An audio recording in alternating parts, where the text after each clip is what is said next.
he's appealing to what the SSPX says about how an automatic excommunication might not necessarily apply. And the canon is 1323. There's various subsections to it. It says, no one is liable to a penalty who, when violating a law or precept, acted under the compulsion of grave fear, even if only relative, or by reason of necessity or grave inconvenience, unless, however, the act is intrinsically evil or tends to be harmful to souls.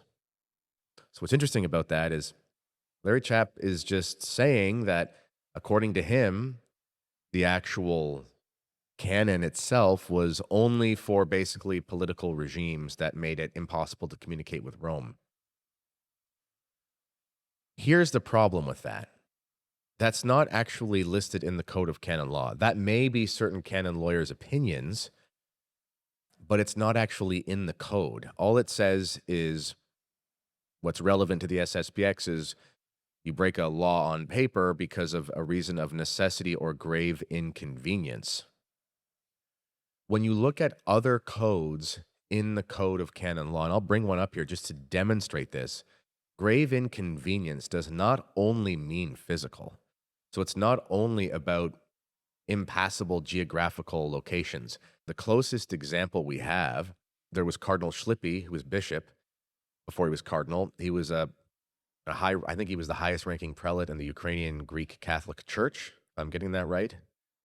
I know there's a difference between the Byzantine, whatever, but Ukrainian Catholic. And in the 1970s, he, without papal approval or even asking for approval, consecrated bishops in Ukraine because there was the policy of not poking the bear, the Ostpolitik, of not trying to cause pain to Catholics under oppressive regimes.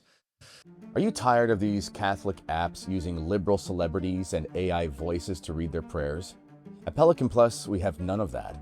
We have tons of traditional Catholic prayers read by real people like myself and Tim Flanders, along with exclusive chants from Dr. Kwasniewski and professional choirs. Become a Pelican Plus member today and explore the prayer app along with hundreds of hours of other traditional Catholic content.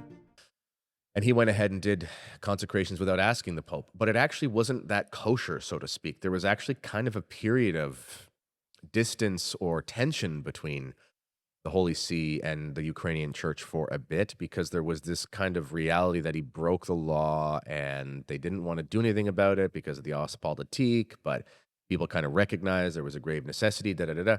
Eventually, it was just water under the bridge and nothing was wrong, and Pope John Paul II actually made him a cardinal. Now, that's a good thing. Communism is a grave necessity.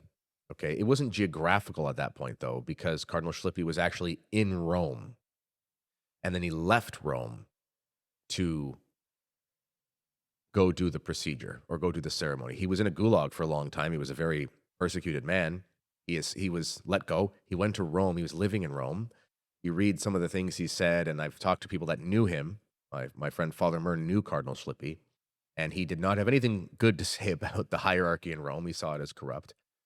And he went to the Ukraine on a train and went and consecrated bishops.